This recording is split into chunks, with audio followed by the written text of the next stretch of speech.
Welcome back to the New Uppsala podcast. All three of us are here, and it's the time of the year. Springtime. We finally done with the wild hunt and all that type of business. And we're going to be talking about the next upcoming major bloat. Ostara. Hell yeah. Technically, that's tomorrow, I think. Because we're, Day. No, it's the 20th. What are you talking about? The equinox is the 20th. It's the 19th. Maybe it's the 19th and the 20th. But it's the 19th or the 20th. It fluctuates, but yeah. I mean, I guess it would stand to reason it would be the same because the equinox is when the time goes back to normal on equal parts day and night. So once it does one day, it would do the other day in theory. But yeah, according to Google, it is the 20th. Ah, good. Google, never wrong. The National Weather Service, I think that counts for something. It's a bunch of science nerds. Meteorologist into this, there's just no credibility to the conversation whatsoever. Fair enough. No, Ostara is super cool. It's one of my favorites, especially if you've got little kids. This is actually the story where the Abrahamic holiday of Easter comes from. Kinda. Now, this was not the resurrection of Jesus. That was said to be in, I don't remember when, but it's not now. But the Easter bunny and all those things, and the eggs and the little bunny rabbits and all that stuff comes from this holiday that we celebrate as Ostara. Now, there's a lot of history to it, but in a more spiritual aspect, because I'm sure I'll leave the history side of it to White Wolf, because I'm sure he's got it all pulled up and knows the shit on it. But on a more spiritual note, this is the rebirth. This is when the world starts to wake up again, fully. Now, depending on where you're at around the globe, obviously in the southern hemisphere, this is going to be a little bit different and flipped on its head. This is now your harvest bloat.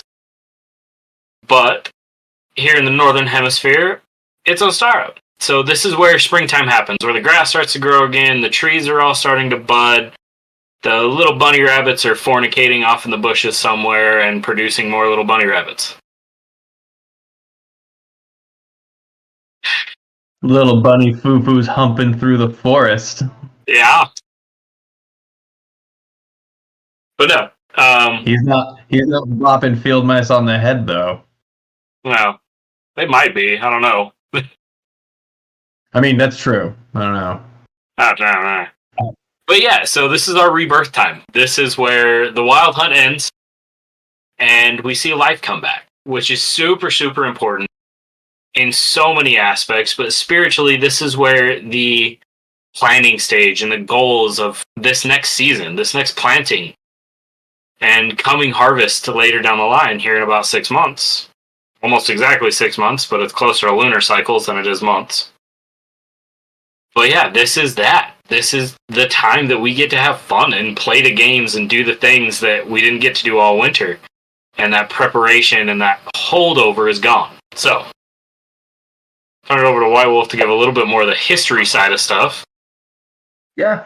Honestly, I don't have anything pulled up. I was looking over through my book of blowups just to see different takes on it, because it actually does contain a few private kindred blowups that they did themselves, so it's kind of interesting to read. It's the equinox, obviously, what we're talking about.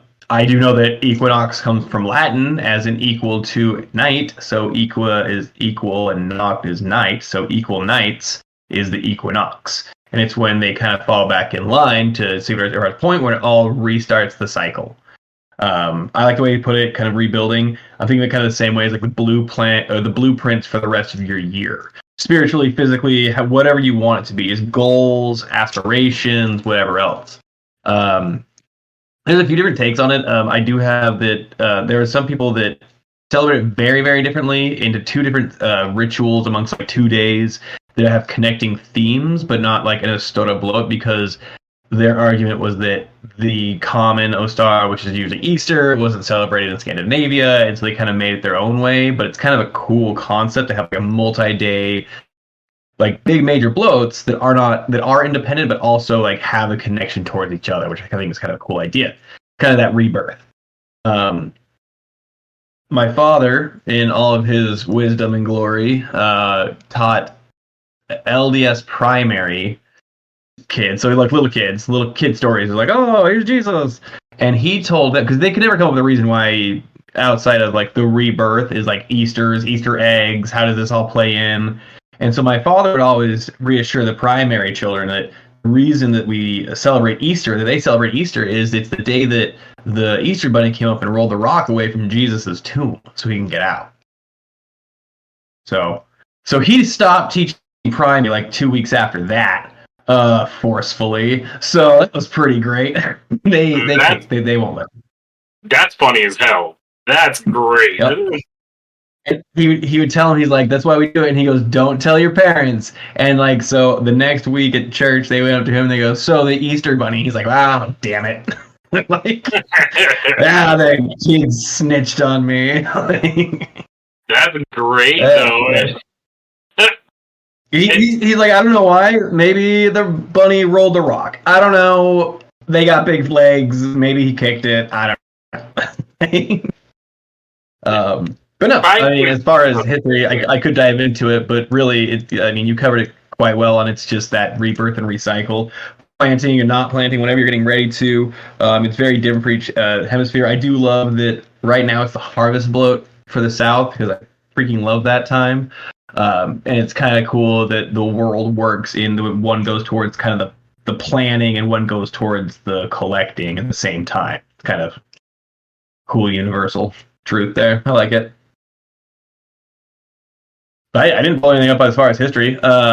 In the past, we've done a few different things. We can talk about how we celebrate whatever else. But if Rain Raven has something else to kind of expand on, that'd be great. Well, I just wanted to bring up that it's the spring equinox, and other faiths have different traditions, but just to name a few, in Egypt you got the festival of Isa.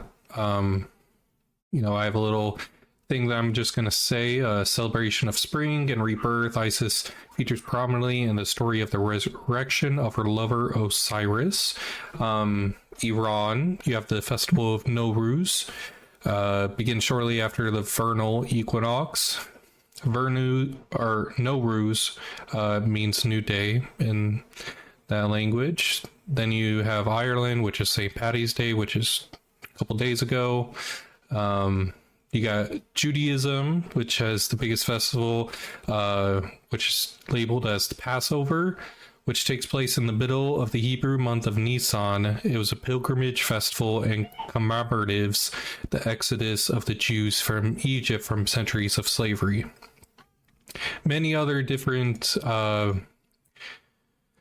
celebrations that happen around the same time, but the overall meaning behind the spring equinox and the different belief systems is all about rebirth and starting again. And that's where we all can come to agreement on during this time of year. And we say rebirth a lot. It's not just to signify fertility rebirth, even though it is very much about fertility and rebirth, but it's more of like Rain was saying, like these things were giant actions taking place, representing giant movements in culture and society. So that's kind of the rebirth it's looking at, is a new way of life, a new way of thinking, moving towards that next step. Not necessarily birth itself, but a birth of a revolutionary mind. So I wanted to go over a little bit more of that because you mentioned St. Patrick's Day. So education time. Fuck that guy. St. Patrick's Day was originally started in 1631 by the Catholic Church to honor St. Patrick. Now, St. Patrick was originally honored for driving the snakes out of Ireland and Scotland. Those snakes were us, pagans. That was the entire reason for honoring St. Patrick, was his removal of all the pagans from Ireland and Scotland. Now, if we take that back 2-3 years before that, those pagans probably practiced Ostara, which is actually represented by the Anglo-Saxon goddess Oster, something like that. I can't pronounce that Ostra. one. Yeah. Ostra. Ostra. Think of like Easter. It's Ostra. Like kind of like it has that Easter like It familiarity. starts with an E and everything. But that was probably the practice that they had before that. So even St. Patrick's Day, while it's celebrated now, was not the traditional holiday for most of the British and Irish and Scottish area. It was, in fact, Ostara. So the entire root of Easter came from this and the idea of it. It was just modeled thanks to the removal of all the saints, or the removal of all the pagans, removal of all the saints. Maybe one day. We can hope. It's a different conversation. Whoa. Didn't work. Kidding. It's not in work. Don't do that. That's green. But no, so that's why this one's so important. And this is one of the holidays that we have to fight against. Or at least I do with my family, being from a Christian-based family. I've got to fight this one every time because they're always like, it's on Easter Sunday. And I'm like, nope, it's on the 19th or the 20th, depending on the year. And they're like, but that's not how it works. It's for Jesus' resurrection. And I'm like, not even kinda. Even your own book says it's not. But sure, do what you want to do. Just remember when your kids are out there collecting those little Easter eggs and have a little Easter basket full of gifts, that's a pagan tradition. And it was actually, I looked up a few original like Easter gifts, like Ostara gift baskets and stuff like that. It was actually a lot of seeds and stuff like that for the planting. Yeah. Well, and it was eggs, and that's what they would do to. I'm sure you're gonna get to, but that's what they would do to decorate it, and that's where decorating eggs came from. Because you would gift eggs, like live eggs, like eggs they could use, and that's how that came about. Is just and this really just like here's a colorful egg instead of a plain egg. But and that's exactly what it was. So that idea is, I like that one a lot because typically when I was a kid, I was raised in a weird pseudo-style thing, but I always got fishing equipment in my Easter baskets when I was a kid. you can say it's a cult. It's a safe space. I know. It's, Like some weird side thing. There were walls. Whoa. They're Christian. It wouldn't be the first time we said that. I know. Yeah, I guess that's true. That's fair. Anyways, so I used to get like fishing equipment, and that was a huge thing in my family is we would go fishing in the spring because all the fish would start spawning, or at least some of them, especially here where I'm at locally. They would spawn around this time, or they'd get the side topic. Have you ever seen how they populate trout? Depending on what place it is, fuck yeah, I have. Dude, it's the funniest thing because a lot of places are like catch and release, and they're like, treat fish with kindness, treat them gently. Meanwhile, they're airdropping them from a fucking airplane into the lake, and you're like, what the fuck you mean treat them gently? They're like, put out a fucking fire with that smoke stuff. It's just fish flying over the fucking river, the lake. It's so what funny. happens, dude, is crazy. But yeah, so I always got fishing stuff. Great, because that was a huge thing for us. And it would start to provide food for our family. And we would go out and we would spend time together in the warmer weather as it was starting to warm up. And we would go camping for a day or two or something like that. Which was amazing because it also led me to have a better connection with nature at that time, where all the fucking flowers would start to come up. And all the other things would start to happen and growth would start to happen. I could see new buds on trees, stuff like that, and it was amazing. So I actually attribute my Christian upbringing to part of my connection with nature, specifically with this holiday. Yeah, and I thoroughly and truly believe in hopefully this never comes up again in public, If Christians just got out of their churches, they'd be a better religion. Like if they just did that outside. Bold, but yes, I agree.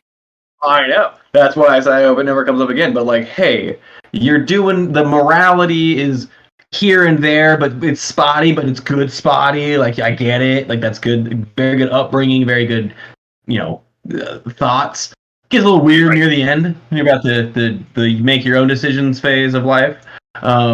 But like the whole upbringing is really good, and do that outside. To your point, like the concepts of a more moral humanity and all these things, and like in their opinion, God's creation, whatever else, and being in it would be so much more powerful for someone learning than it would be if they were sitting in a brick building or in a big stone building. Just saying. Right. I agree.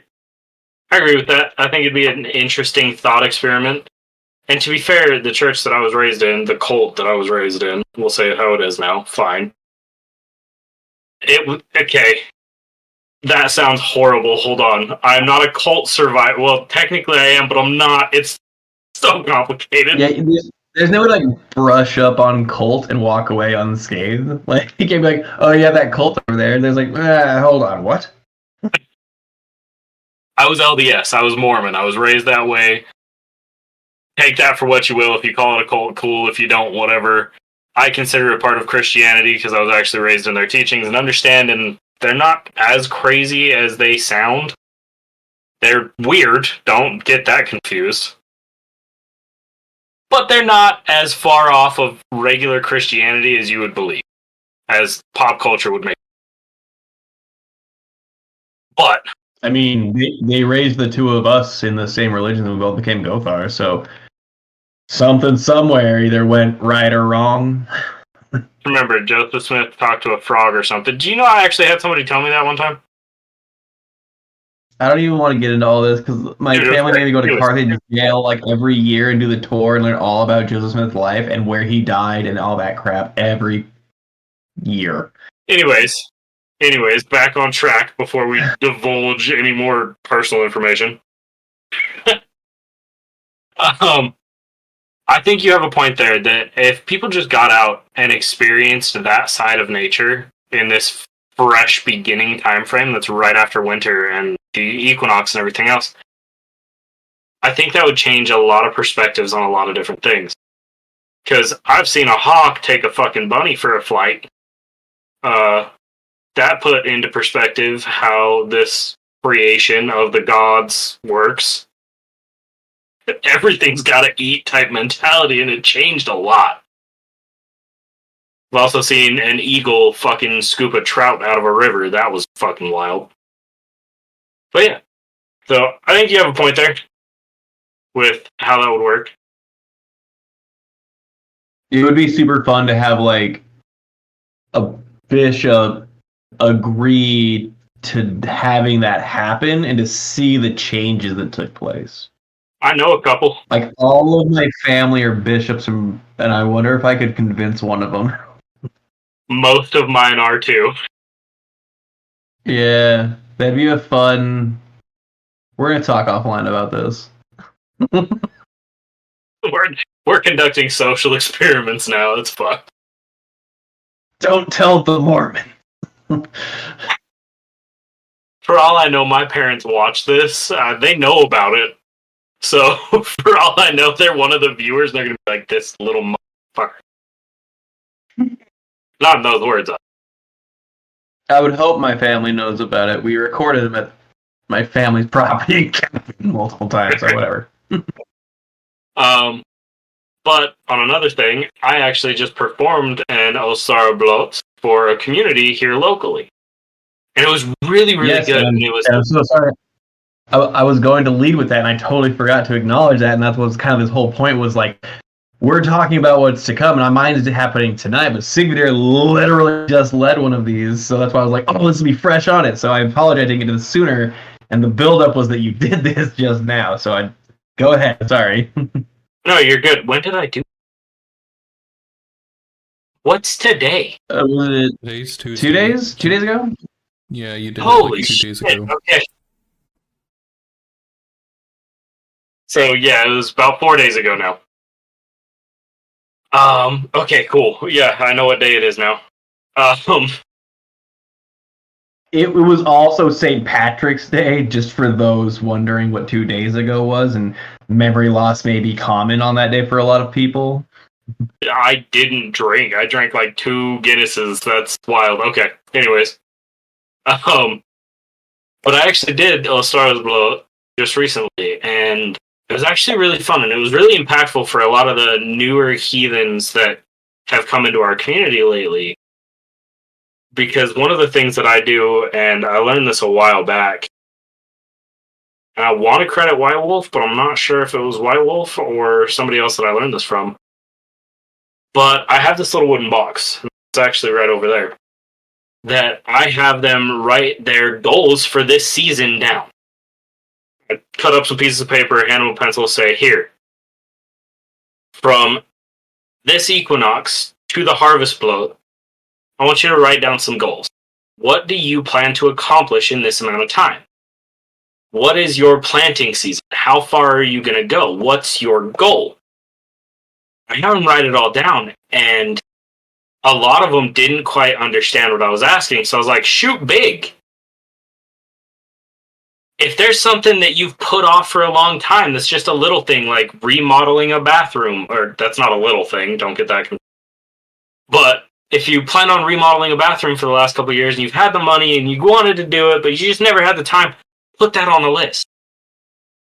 If you want to get out of the house more, make a few new friends, maybe get a different job or work towards a pay raise or something like that. Put that on that goals list during the spring equinox. And then as they write them down, I say, write your name on the outside of the note, but remember what you wrote down. And I'll take that paper and I put it in this little box that I keep from now until the harvest bloat. And there was also the egg hunt for all the kids, which was a freaking blast. Watching a bunch of little kids run around looking for brightly colored eggs is hilarious. And we also try and use fresher ingredients with almost every blow we do, like going to a farmer's market or baking the bread fresh or something like that. We try and do that as much as possible throughout it. But those goals, I think, to me, is the most important part of this is your planting season. Run it. This is when you set those goals and make them a priority.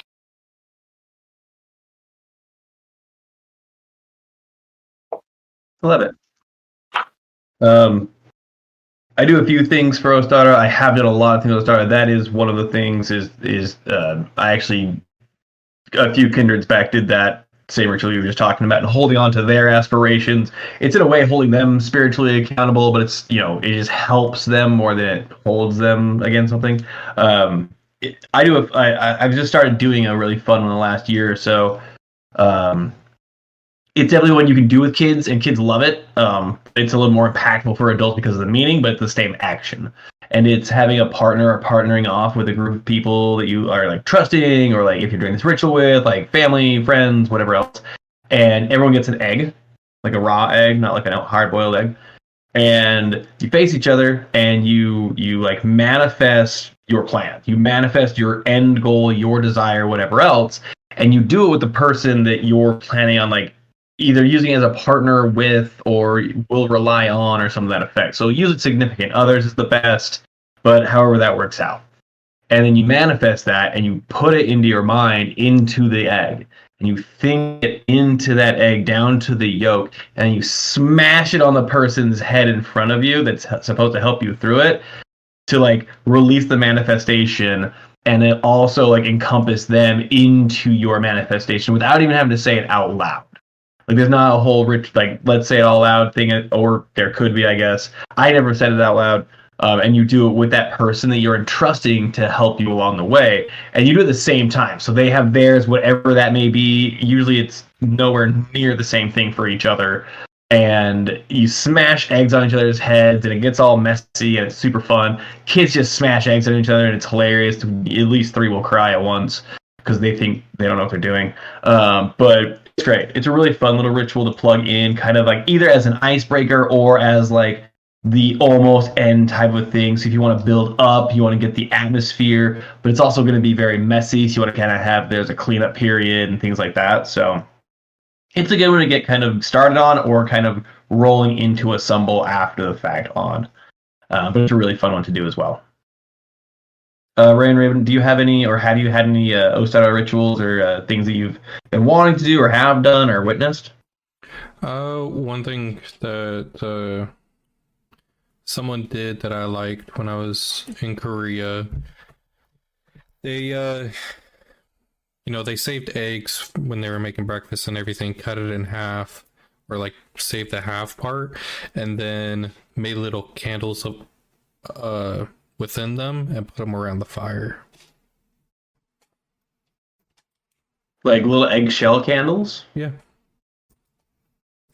That's super cool, actually.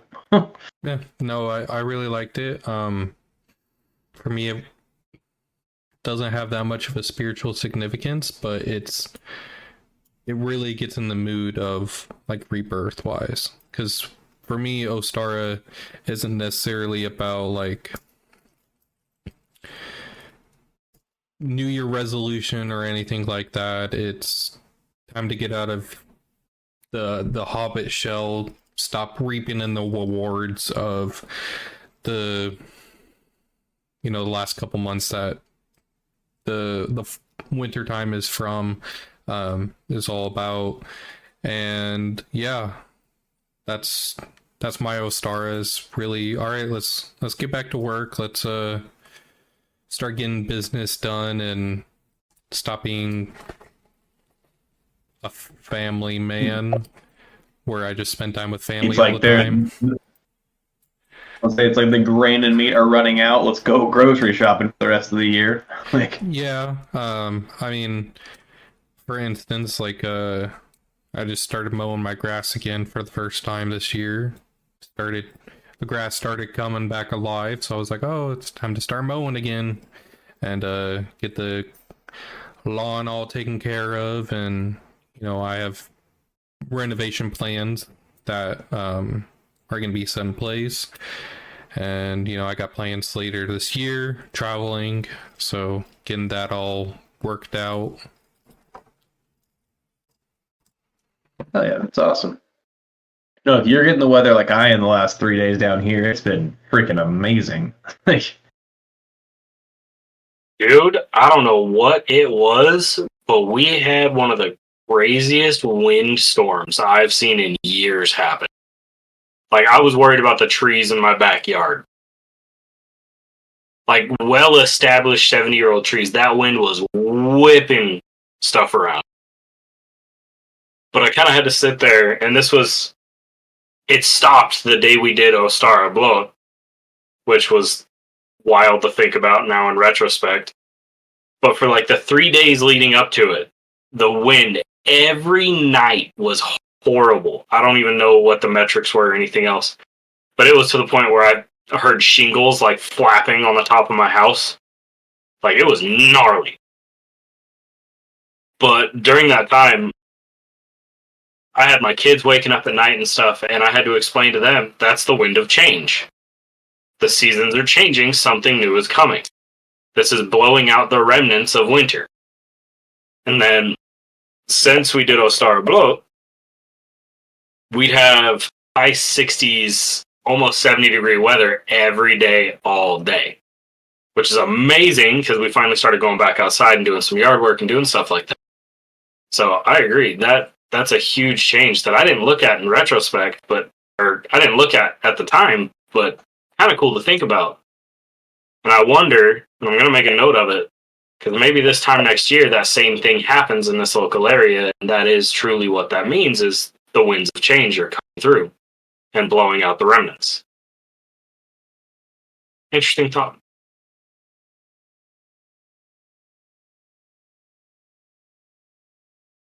so I have this thing in front of me that I kind of keep going back to whenever else. I'll just read it because it's not bad. It's just brushing up on different cultures, beliefs, whatever else. But this one's actually right up our alley because it's actually Ostara, but it's kind of its own interpretations of what it represents. Jacob Grimm is the author, in his Teutonic mythology, maintained that Ostara Easter, or Eastr, kind of saying, Ostara Easter was a goddess of the growing light of spring. Holy water in the form of dew, or water collected from brooks, was gathered at this time. So they actually went around and collected dews, brooks, like everything they could of water during this time. Washing with this was said to restore their youth.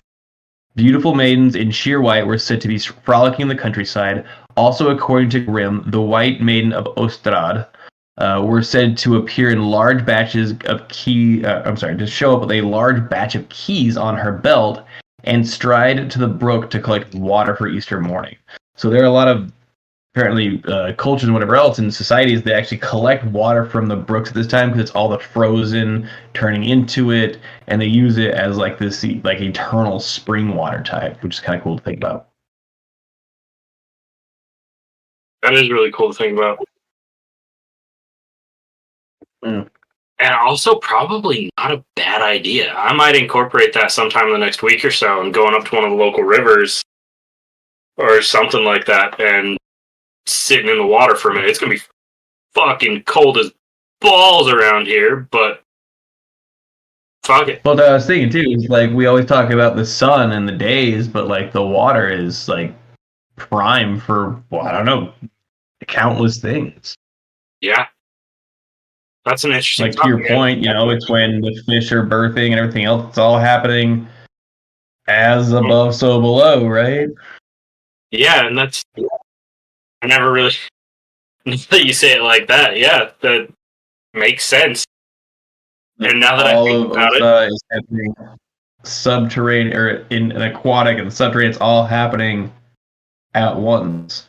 so here's the crazy Weird. part. Now that I think about it, whenever we would go fishing after Easter, whatever the hell we were doing, me and my cousins would all go jump in a fucking lake. There you go. Got to get your Easter bath in. Yeah. You're all started nuts.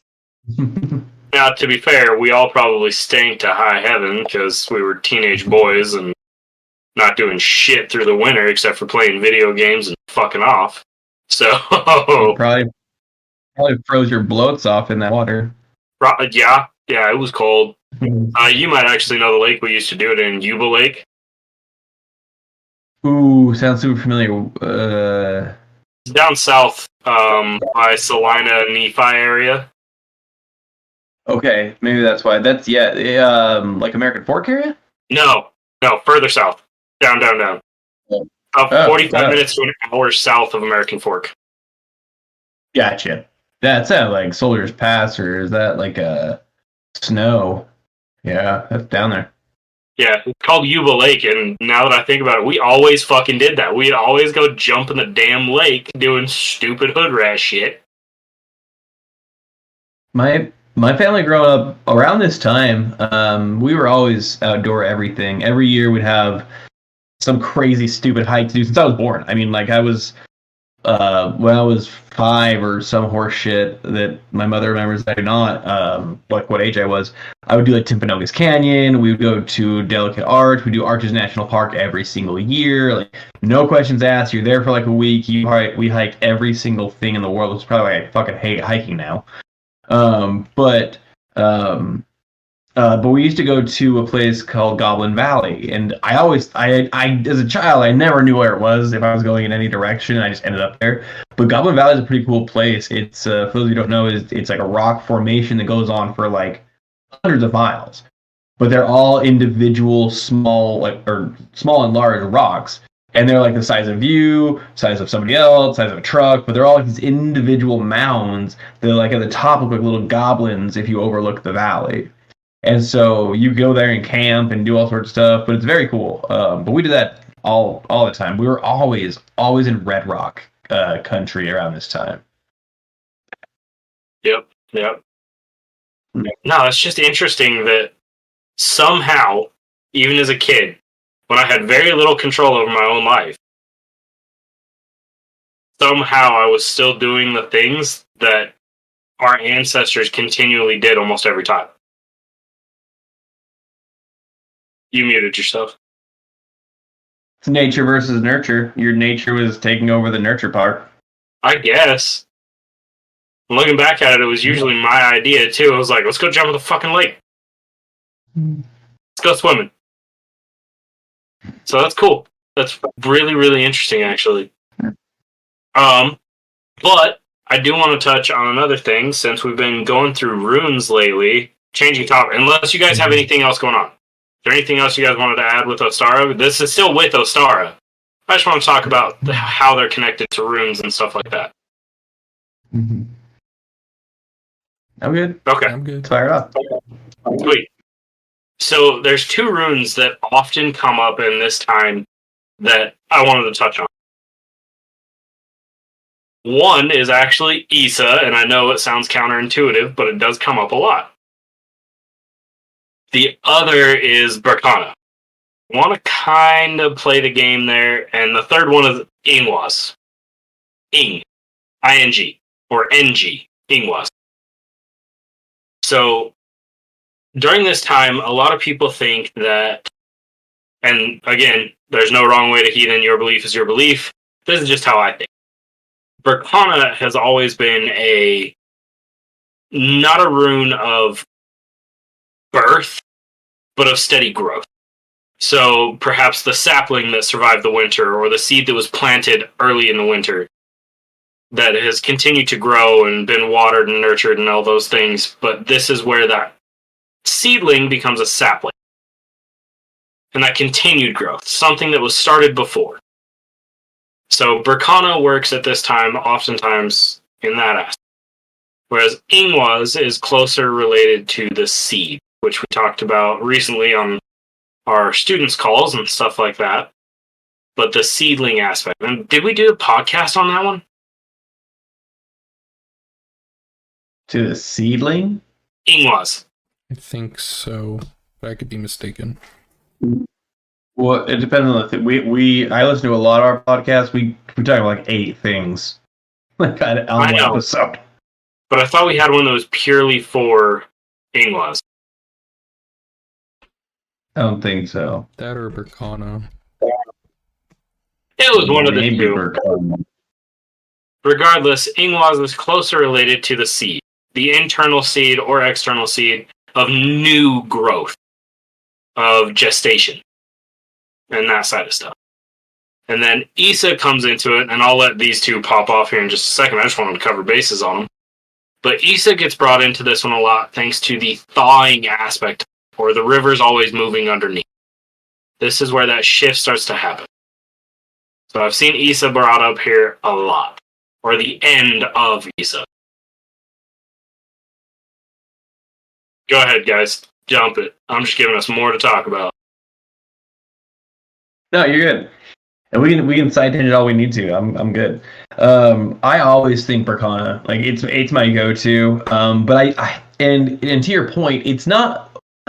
It is not like a new birth. It's not a rebirth and whatever else. But it arguably is, and I never really thought about it until you were just talking. It's more of like the next phase of what it endured, or the results endured produced this. It's not saying here's the seed, saying here's the result, without being like harvested. So Berkana is a little bit different. It's more of like the gift instead of the beginning, to your point. But I like Berkana. I think it plays into this very well because of that. Even if it was in theory just the next step in what you've endured, I could see that as mint growing through the snow. Like it's the same kind of like result of winter's over. How did you fare? Let's move on. Like let's regroup at Ostara blood. Let's really get going at Volley's blood, and we'll figure it out after that. Like those kind of the two like gathering points for the beginning of the year. But I always think Berkana. I didn't until just recently think about Galo, but it wasn't for any specific reason. It was more just like the gift, the reconnection, or the appreciation from one to each other. It's more of a physical at this point than is an actual like a physical gift. It's more the physical presence. So a Galo could be, just everyone come together, coming out of their huts, finally getting back as a community, shaking off the frost and snow, and kind of warming up together is like a kind of a Gabo in my mind. But I like it. I understand where you're coming at with Gabo. I get that. And as you were talking about Berkana, I thought of a different way to explain it as well. People could be treated the same way. Goals or things that survived through the winter could be treated as that sapling instead. So, for instance, if that winter was extremely hard for whatever reason, a loss of a family member or something else, or the wild hunt wreaked its havoc, I know in arbor or tree science, however you want to say it, a lot of young trees rarely survive their first winter because the ground freezes and the roots aren't deep enough or something like that. So that's almost like surviving a test in a way.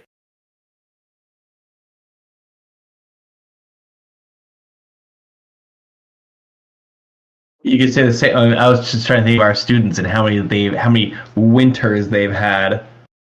Mm-hmm. Because technically, our students go through a winter before the next takes place. So it's like how many survived the winter. Huh. Yeah, that's a good way to think about it too. It's just this crazy concept where human beings as a whole are so naturally and innately connected to the rotation and the cycle of seasons that we even get seasonal depression. Like, process that. It happened.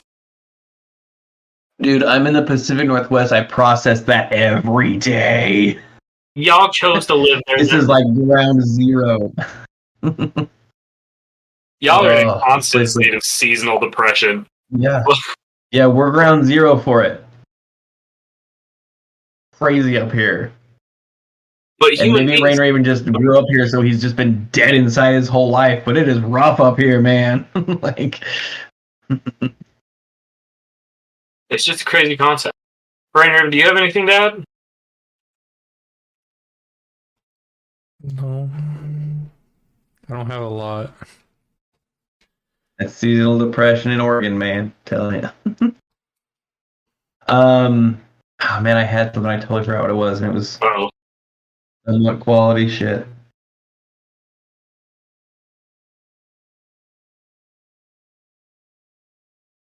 Oh, the goddess Ostra. What do we think she is? Like, Oh, God. we What? would naturally want to like the goddess or the effigy of what is the representation of, and what like AC to Vanya to Jotun, like what's Oh, like okay.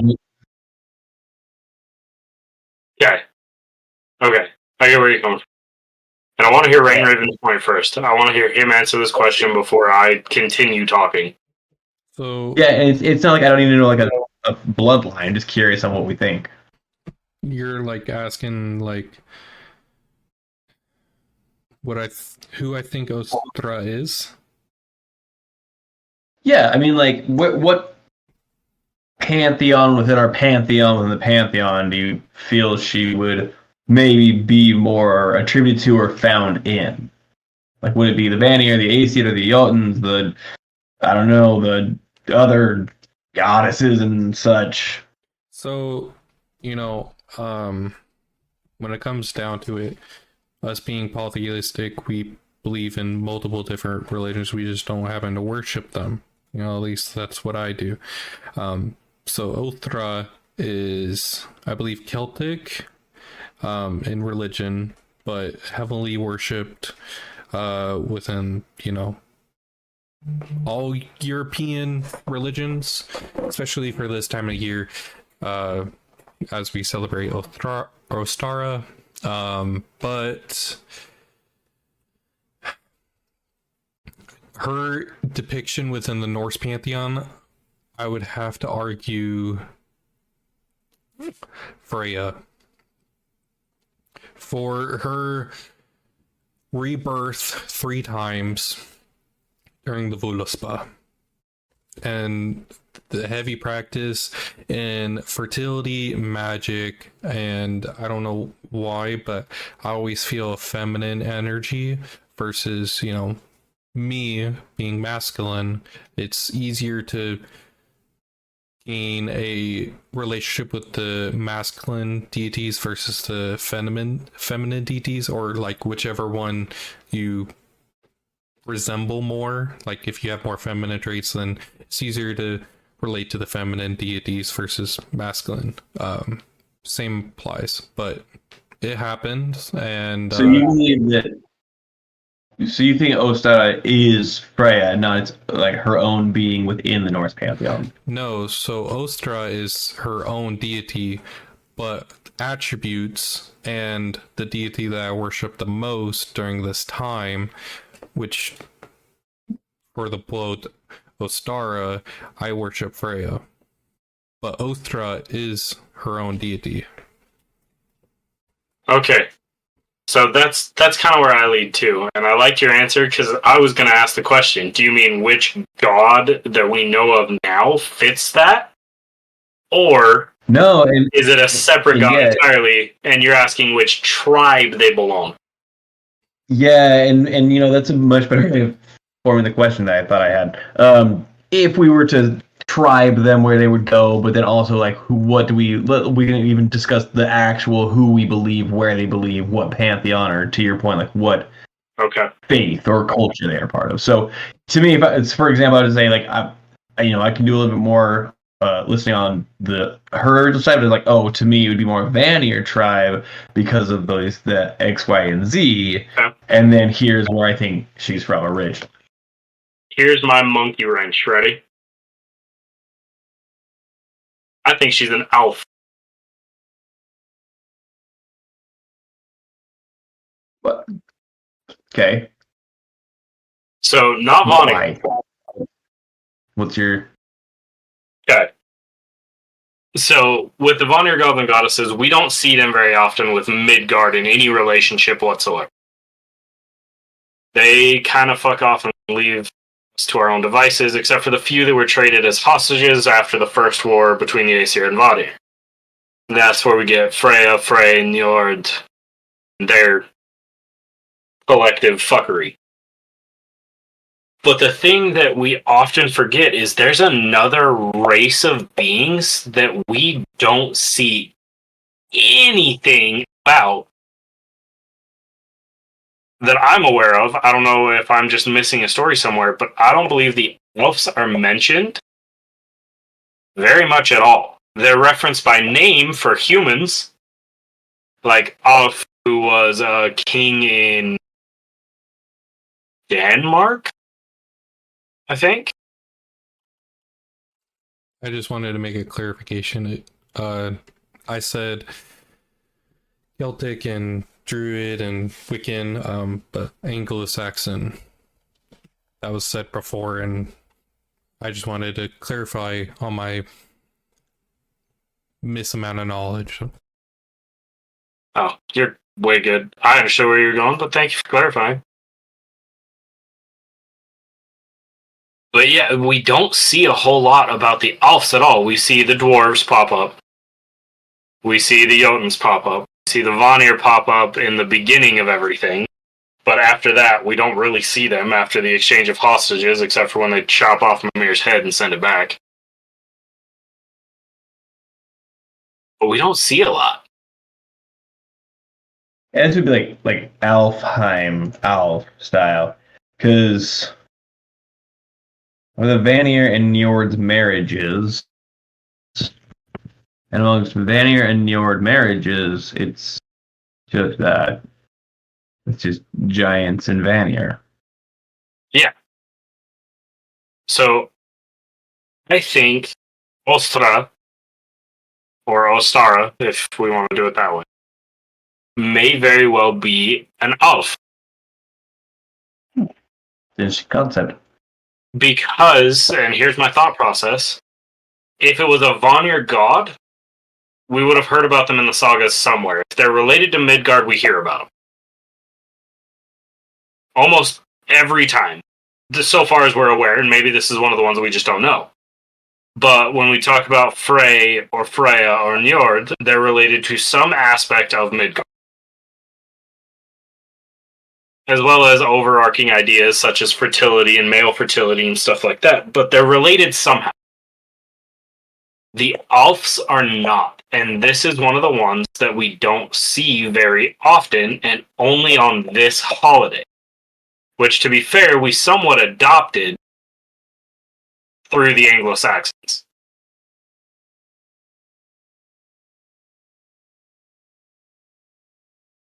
I mean, yeah, it came from the Anglo-Saxons, but made its way through them, not originally them. But yeah, Right. it's an interesting concept though. That'd be a good one to look into on the traits and any lore we have to find that out.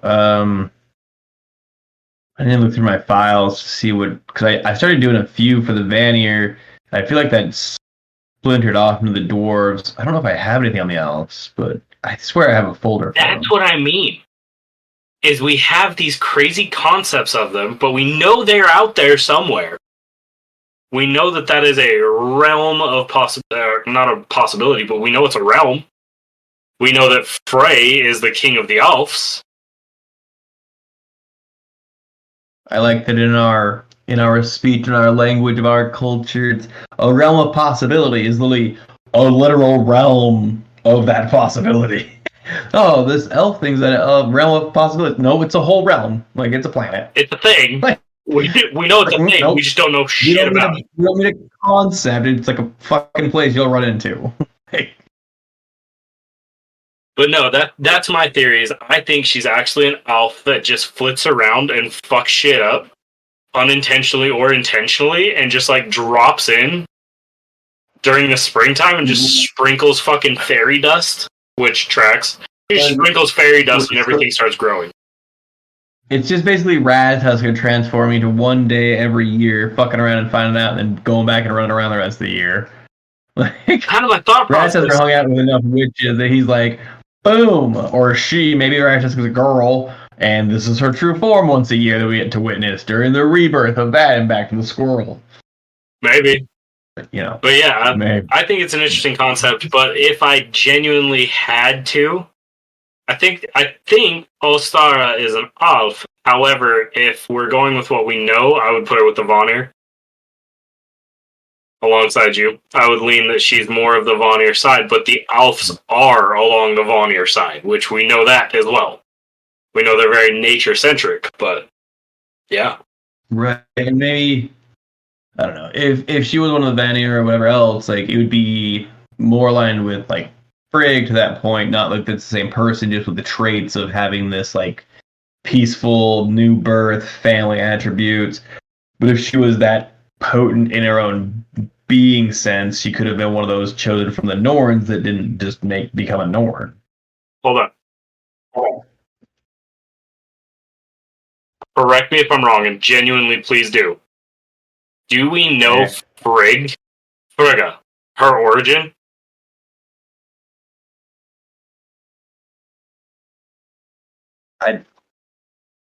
I want to say I have something on it, but it's not like it's no. I'm just gonna say no at this point if I don't have enough on it. But because hold on, so I tried very hard not to use technology, and the other day it took me like 2 hours to figure out an answer that I could have put into my own search engine on my Drive on my Google thing and found it immediately. But I searched through like tomes of shit. Oh, it was when I thought of the connection with Heimdall and shit on our last call with our students. I went through like every book in my library before I went to technology, and then I just clicked one button and I found all. So that was pretty depressing, but whatever. Let me pull it up.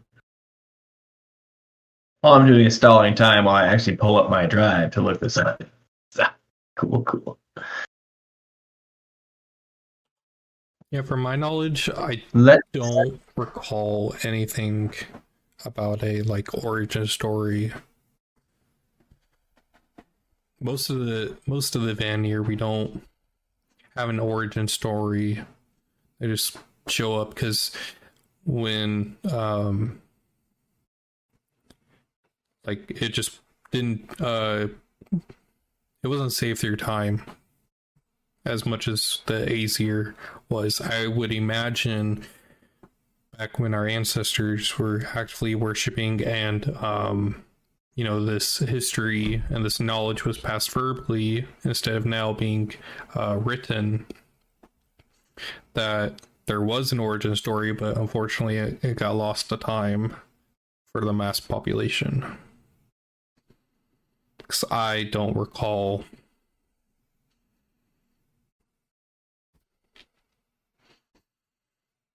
So I'm currently reading through or looking through White Wolf's favorite book called the Prose Edda.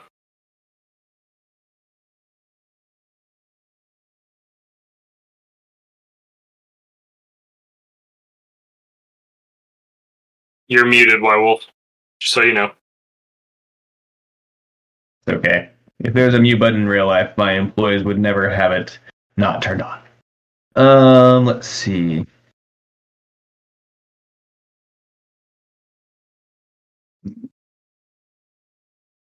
So just real quick without reading this whole thing through because I don't want dead air, because I'm just going to read this shit.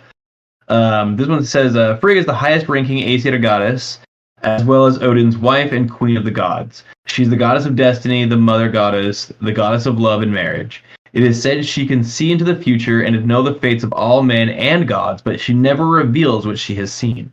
Her hall is called Fensalir, where she sometimes sits with her spinning wheel, making new clouds. In her capacity as queen of the gods, she is one of the few who may sit in Odin's high seat. That's it. Together with Odin, she has a son Balder. And okay, I think it's. I'm trying to see if there was. So we know she's the daughter of Fjorgen, which may be the key to this. That's what I was saying. I swear there was something on it. Well, this just says she's had giants, humans, and gods as lovers. That's just bold. What is this telling me about right now? This book just became smut real quick. Just started talking about Freya's lovers. Like, Friggs or Freya's? oh, I'm sorry, Frigg's. Well, it says Frigg's Trap, and the next one's the book about Freya, so I'm like, oh, shit, sorry. Anyway, that's okay. I was hoping there'd be a little bit more to that other than that. Let's see. Odin's wife queen, protector of marriage, mother of Balder, gets the spell of beloved, spinning wheel. Sits at the spinning wheel day after day. Spinning wheel implies Norn, but, it's also a spinning wheel, which implies literally everyone that uses a spinning wheel that ever existed. And this, usually when you get into Frigg conversations like this, it usually adopts Freya because I always see all the time that so much of the population believes that Frigg is Freya and Freya is Frigg in the same entity because at the time our ancestors would have called them by different names but meant the same person, and that's where the personality was split in the phrasing. So I usually see a lot of Friggs, Freyas, even Freys a lot of the times all tied to the same entity where they think it's just one of them and they all have these different roles or whatever else. But so that could be why we don't see a lot on Frigg, is because it's adopted or just meshed in with Freya a lot of times. Yeah. But Fjorgen is supposedly a person.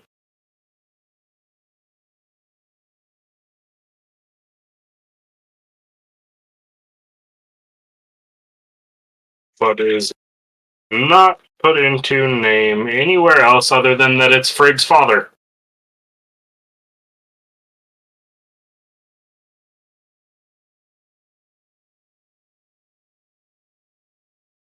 See if I can find anything on it. I have a bonus right now. Do you want to spell Fjorgen for us? FJ or FJORDAN? Stand by 1 second. Okay. Let me pull it back up. FJORGYN. Blackberries. All right.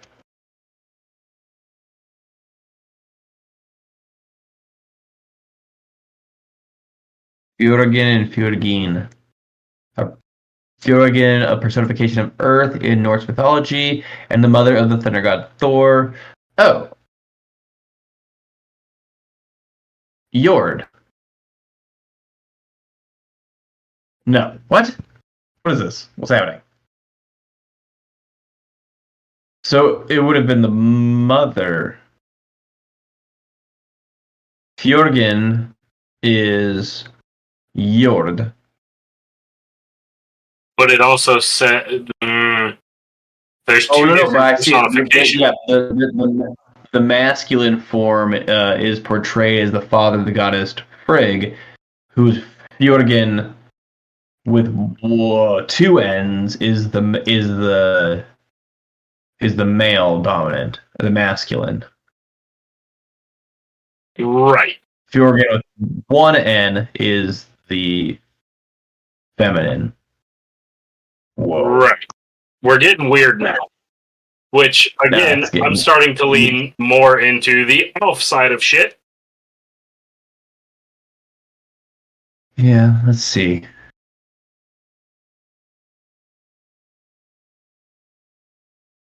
You coming across anything in Rain Raven?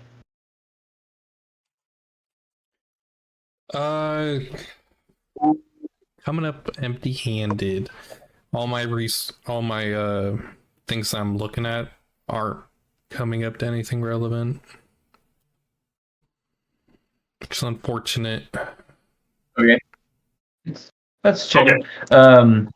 So it does say, while the etymology, which is the linguistic origin of the words Fjorgen and Fjorgin, whatever, male and or feminine and masculine. I keep saying male and female. That's not.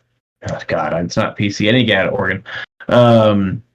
While the words of origin is unknown, many scholars have proposed that a former could be related to an Old English fruh, F-R-U-H, Old German furu, and Latin porca, all which mean furrow or ridge. So it's like a furrow or a ridge or whatever else. This in turn suggests the connection to an Old English, let's see, an Old English prayer of Ersi Orfa Mordor, or Ersi Mother of Earth, which was recited when the plow cut the first furrow of the growing season, and milk, honey, flour, and water were poured into the soil. All of this indicates that Fjorgen was extension of the Earth Mother Goddess type, so that was so prevalent throughout the ancient Germanic world. Whoa. Okay, so what the fuck? That maybe it'll make sense because I to myself and I can't read out loud well, so everyone sound like a 5-year-old trying to recite something. But this is basically saying the mother or the father of Frigg, or both, is also known by a poem or prayer from Old English saying Earthsea Mother of Earth, which recited during the plow of the first furrow of the growing season. Milk, honey, and flour. So like right now is what it's referring to, like Ostara, which would be, I guess, charming the plow, which could be something else. So you do that, and you could put milk, honey, and flour and water were poured into the soil, which indicates all of the Earth Mother Goddess tie-in. So it's saying that basically the mother of Frigg was the Earth Mother Goddess. That's okay. So that would be the mother of Thor. So Frigg and Thor are siblings? Thor would be Frigg's son. Unless we look at Sif, which is usually related to Terra, which is Earth, as we know it, is usually referred to as Sif, as Thor's wife. And that's why he's the protector of Midgard, because he's the protector of Sif, and Sif is Midgard in certain other family lines. So that would mean that it wouldn't be son. No, but Jord and Fjorgen are technically Thor's mother. which they're used synonymously. Yeah. But this is also Frigg's mother or father. Oh, I see where you went with that. So yes, could be half. I mean, steps. Step sibling. So is Thor a Siblings? step sibling or a half brother to Freya or to Frigg? So I have a lot of like, just for that real tangent of nuances thoughts is, I have a lot of half brothers and sisters, and I have a lot of step brothers and sisters, and like however many like weird phrases you want to put in front of it. I personally somewhat know how they are separated, but I never, even as a child, like cared to acknowledge the part in front of it. They were either my brothers or my sisters, or they were not, and not in like that like bro saw true way. Like they were my family. Right. And so the halves and the steps and all that stuff, like the play is hard to me. Like it doesn't make it stack up any different. But I also know the difference of them. So usually I'm like, yeah, they're fucking brothers. It's usually because it's like a half or a step. So this is just a crazy thought process now, though. Because where did Mother Earth come from, if not Ymir, who the Earth was created from? And I think we might be treading on the thought that the goddess Mother Earth is the soil, or what the parts that Ymir was made, or basically was made from. Like it makes it almost sound like Mother Earth or Earth is a Frankenstein creation of Ymir's corpse, which is like, if you want to patch it like that, it could be an arguable point, but it's the I would say it's the nature of the realm, not like the realm itself. I don't know how would you separate, like, or what are your thoughts on how they're connected? Is it Earth or is it Midgard? Hell, I don't know. Yeah, go through life's hard. I don't like the idea that it's the soil itself. Right. I don't like that thought. That's where I'm at with it too. Like I understand that it is that embodiment of, but it is not the ingredients of it. Maybe like it's I don't know, because we say Thor is a protector of Midgard, and that's kind of where that falls to. But he's the protector, not like the care or the caretaker. Which usually we just fall into the Vanir and say the Alps and all that stuff, and they're the ones that take care of the nature. They are the nature, whatever else. But like this would be more on that literal scale of saying all the things that take place within this realm are basically a part of this one entity's being or self. So here's how I'm gonna. At this point in time, barring further evidence, here's how I'm gonna look at it.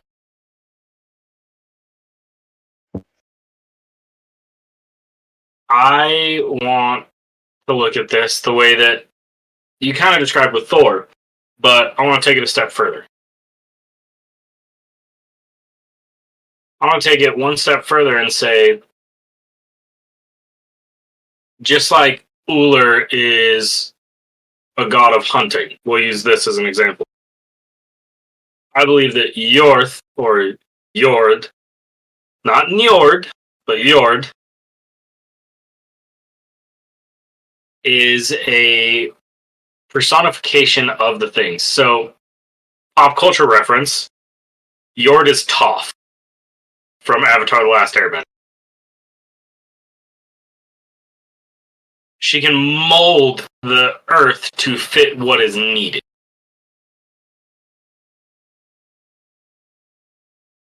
I think that's how I'm going to run this. That is her domain, just like Odin is a god of war and of wisdom. His domain is wisdom. Does that make... Oh, God.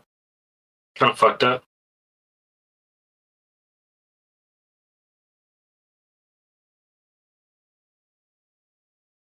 Just an interesting idea. Okay, sorry. Yeah, it does to me. I see where you're going with it. it's the manipulation of the realm. It's I don't know. It's like being president of the fucking world type of thing. But it makes it sound so cheap and so odd at the same time because as it gets consumed as she, and how does that translate? Maybe it's I don't know. Maybe I don't know. Maybe Thor just has like a realm fetish and he just likes the idea of Earth, so that's why he protects it. I don't know. Maybe it's just literally grass, and he's like, yeah, that's some good soil. Or it's Like, actually his mother. Maybe this is a goddess that has the power to control Earth and mold it and shape it, and maybe she's in charge of fucking volcanoes or earthquakes, or, well, not earthquakes, but you get what I mean. So she's in charge of shaping the Earth. Yeah, I can see that. As I was saying, it's like, I don't know. It's the groundskeeper of the property. Right. I don't know. And that's kind of how I see it at this point. It is a being, not the Earth itself, but a being that has the capability to manipulate the Earth. That's why almost like this like pseudo offering that's just like silently mentioned like in the references, milk, honey, flour, and water poured into the soil. Like that's great. Like those are all pretty Ostara things. Like those also have massive healing properties. and it's made to be put into the first cut of land you do for your planting, so it's supposed to rejuvenate the earth and make the crops grow better. That's cool. I like that.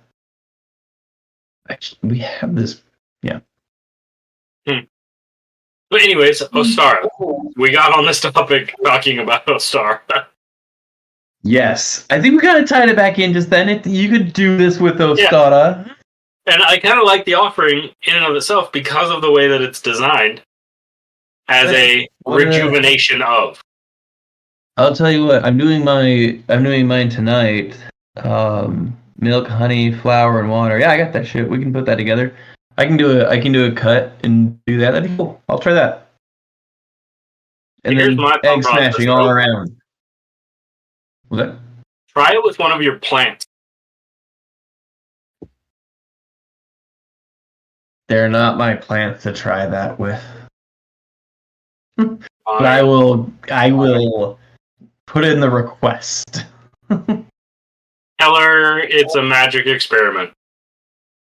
Hey, she knows what it is. She's looking forward to all of it. Like we're getting very excited for it. But we'll see. We can do that there. Nothing. Uh-oh.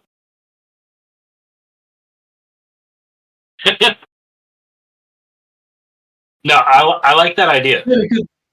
Yeah, it could be a good one though. It's like a very rejuvenating offering. It's kind of good. I like it. And cutting it into the soil and planting it. Nice. And now I'm curious, because I'm not super familiar with fertilizers, but I'm almost positive that covers most of it. You are familiar with cow poop? I'm familiar with cow shit, yes. Cow, human, Horus, whatever. I've had mud pies or Gross. cow pies thrown at me when I was a disobedient little shit farm. So, That's yes. Gross. Very aware of how those work. Anyway, they're very flammable too. Right. Right, we're even going with this now. Fuck.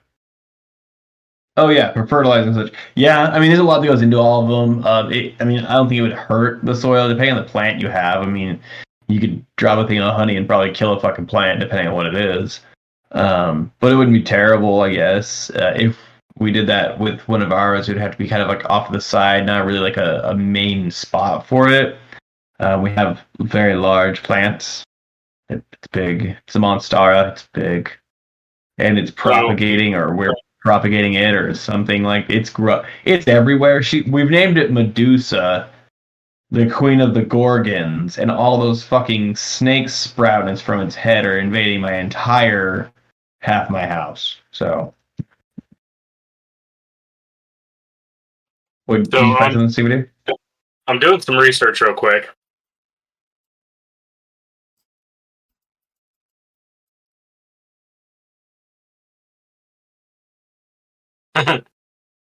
Okay, so I just did like quick touch research. All of those ingredients act as fertilizer, and the water would help disperse it.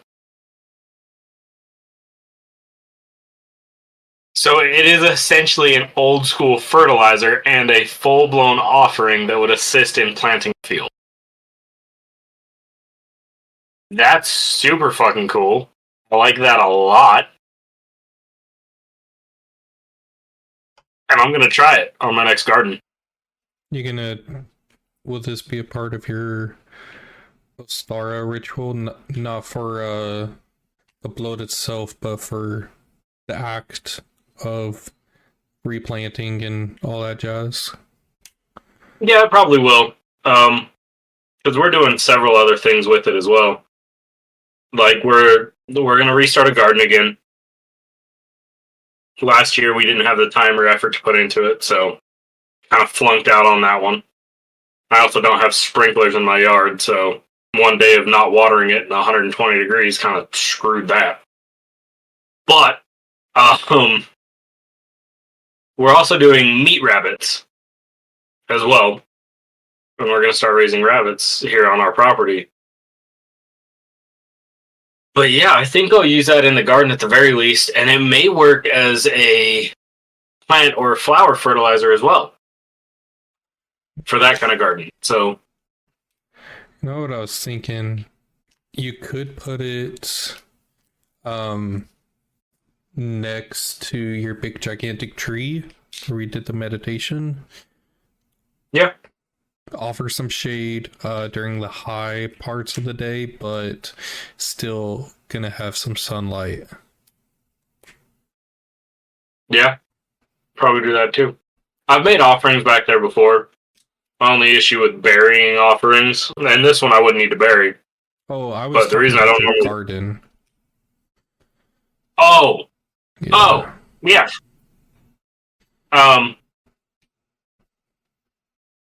We're actually going to plant a few more trees over in that area as well. Mm. So we're going to try and cover those bases a little bit better that way too. But yeah, no, it'd work.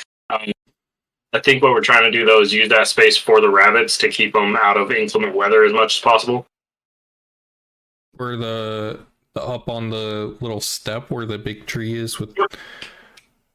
See, I was thinking that for the rabbits, but down below on the main ground, next to your fence line for your garden. That might work too.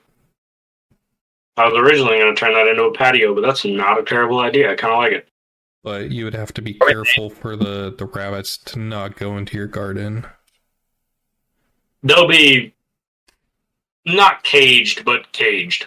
Yeah. They won't be able to leave a certain area. You got rabbit cages? You getting rabbits? Yeah. Nice, that's awesome. I had rabbits growing up. They were super fun. Sorry, I had a bunch of rabbits growing up. I loved them. I had one named Skippy. He was my favorite. Neighbor dog ate it. Watch out for that. So I plan on eating them. So Oh, that's fine. Then you can have free range bunnies all you want. Don't do it if you don't want them eaten. So that was my 4th year alive on this rock, and I was like, well, that's a dead animal in the mouth of that other live animal. makes sense. Yeah, we have 3 dogs, so I'm gonna have to figure that shit out. So they're gonna have to be. And your dogs are direct descendants of Fenrir, so good fucking luck. One of them looks like it. That's what I'm saying. One of them looks like it. The other one's named Tyr. So So when you punish them, do you put on a sandal to kick its ass? no, no. I love my dogs. I don't do that. It'd be funny. I just throw them. I grab them by the back of the neck. For those of you not aware, the god eventually that we'll discuss, I'm sure, in life, that defeats or takes vengeance upon Fenrir over eating or consuming Odin wears a sandal made up of leather. There's a whole thing to it. It's like it's like the toenails, the nail clippings that create the ship. I think it's old leather scraps. It's the heel of your boot. The heels and soles of shoes is what we're given as offerings to him to better reinforce the boot that he wears. I've got like 30 shaved boots that I can't wear anymore because the heel's gone because of it. So cool, contributing to that cause. Anyway, get back on track. Those are made into a sandal that that god that we'll discuss later will break the jaw and step onto the jaw of Fenrir and break the jaw, slaying the beast. And that's why earlier I made that pun on, do you dogs to Lieutenant Fenrir, do you put on a sandal? We're all there. It's not funny when you have to explain it, but I want people to know. We already talked about him back when we were discussing the afterlife and where we would like and to be entirely fair, he does not kill him by breaking his jaw. It is actually his sword that is plunged into Fenrir's. I mean, he wasn't doing any favors. He just left him there with a busted up jaw. No, he could have got an infection. It could have killed him in the long run. No, yeah, for sure. Well, maybe. I don't know. Fucking Fenrir. We don't know how that works. Yeah, I don't know how their healthcare system works. I don't know if there's like an Asgardian veterinarian somewhere that could help him out. I'm fairly positive it's Loki because he knows he can like be like, oh no, it looks like this in you. Okay, and then just like, what the? I would That's fair. So, yeah. I would still argue Air for that role, but I also think of Air being the goddess of all healers, regardless of what discipline you're in. So would Air almost have kind of a more leadership role over Idun? Do you think?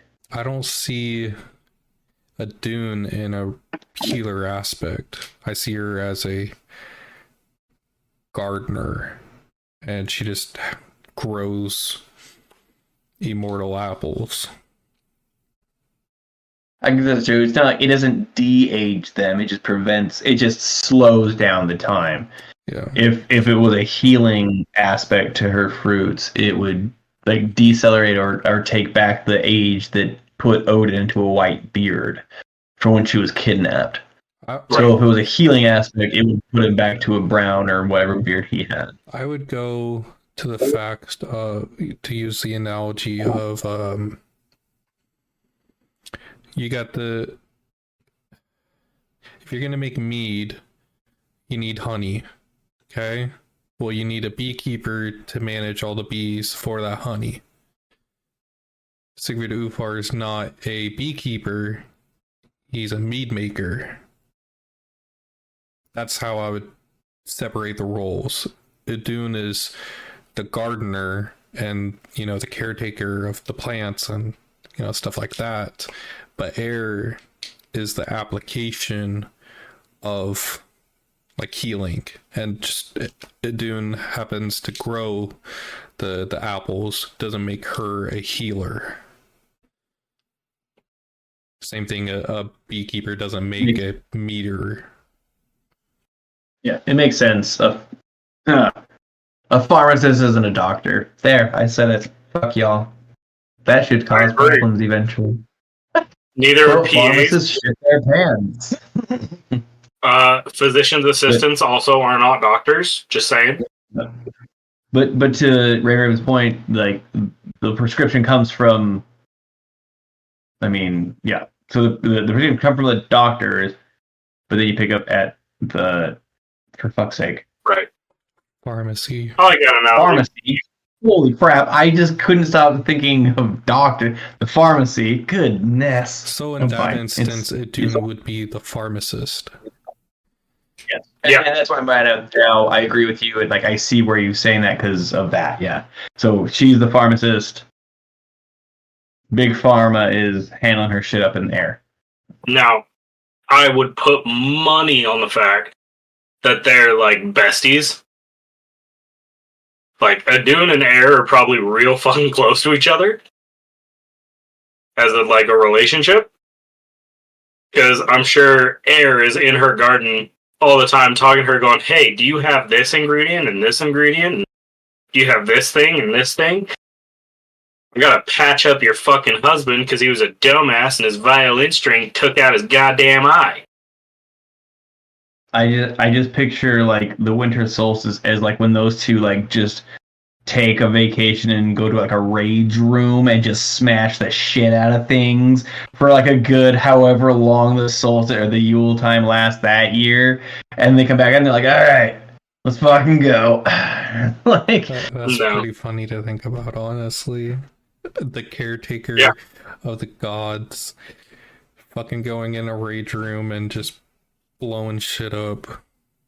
Like taking in Now, here's the thing. take care of nothing in this room, destroy everything. Here's how I've always seen Air, just like personality wise, is like House, like from the TV show House. At this point, like she has devolved so much of her bedside manner from patching up Thor all the time that she's just like, what'd you do? Fucking idiot. You have herpes because you did this. I didn't do that. Well, you did, so that was pretty fun. Like, Like, that's it. I see a mixture between that and like a professional doctor. Like has bedside manner, but when you have a regular, you become House. That's how I see the Yeah. relationship. It's like, what the fuck are you doing in here again?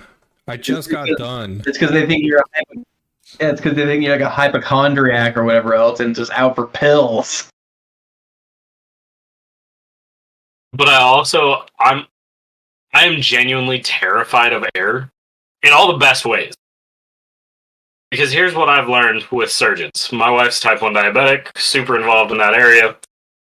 Air could kill you in so many magnificent fucking ways that you wouldn't even notice it had happened.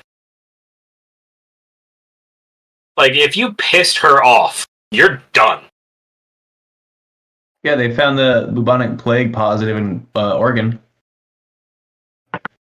Like that, for example. For example. So you're telling me Air works for the Umbrella Factory or the fucking Umbrella Corporation or whatever? I'm telling you, shit's about to get bonkers up in this bitch. And that's all. Apparently there's a strain of mushrooms out there that's turning people into fucking zombies or some shit. Oh yeah, that got close to Utah at one point in time, actually. Yeah. I was gonna make It was very like, and say that's fentanyl. oh, ha. Yeah, no, that is fentanyl. It Oh, so I was is. thinking It's also, that I was driving home today, and there's this new advertisement in our local radio, in all of its glories, that has a commercial of an ad for like basically like an EpiPen type thing. I forgot what the actual chemical is, but it has two like the advertisement on the radio. It sounds like two younger girls at a party or just hanging out, whatever else, and one of them is like, "Hey, can I get something out of your purse?" And they go, "Sure." And she pulls out and goes, "Oh, what's this?" And they go, "Oh, that's this. It combats a drug overdose."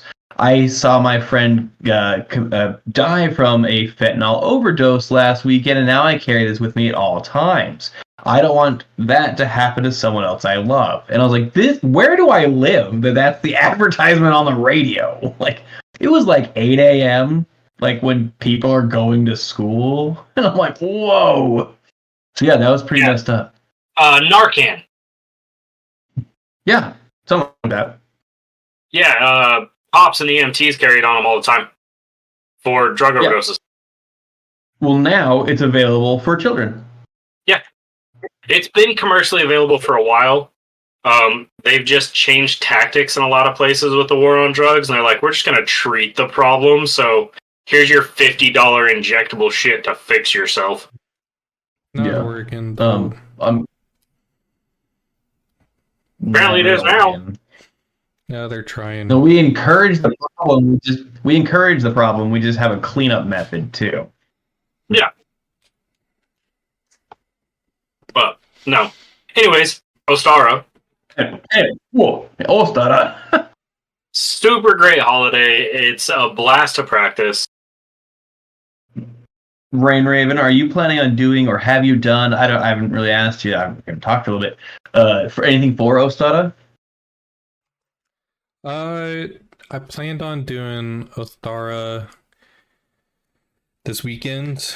Not on the solstice, but my wife, we go to a family event on Easter and everything like that, so we celebrate with them and their holiday. So I see it as like an educational moment when it comes to that type of event. But for Ostara, I have a couple things planned, but yeah, I plan on doing it this weekend. That's awesome. Yeah. And like I said, I'm doing mine tonight. I do stuff local, but this is super small. It's just me and my little family here smashing eggs on each other and apparently burying honey now. That sounds kind of fun. She's upset. She's like, oh man, if I would have known, we could have got another plant today, which is just an excuse to get another plant. And I was like, well, I didn't know until we were doing this, and I pulled out one of my books. I was like, oh crap, that looks cool. Like, our practices are always growing. If I hear something that sounds knowledgeable and or a way that could be supported, I want to try it out. Thus is the path of the Gothar. We'll hear random shit, and if it sounds like it'll work, we'll fucking try it. I can't count the number of experiments I've done on shit like this. But I'll start the Great Holiday. It's a blast to practice. It is the rebirth and rebeginnings of all living things. It is when the little bunnies propagate, fornicate in the woods. It's where the grass starts to grow and the trees start to bud and flowers start to blossom again.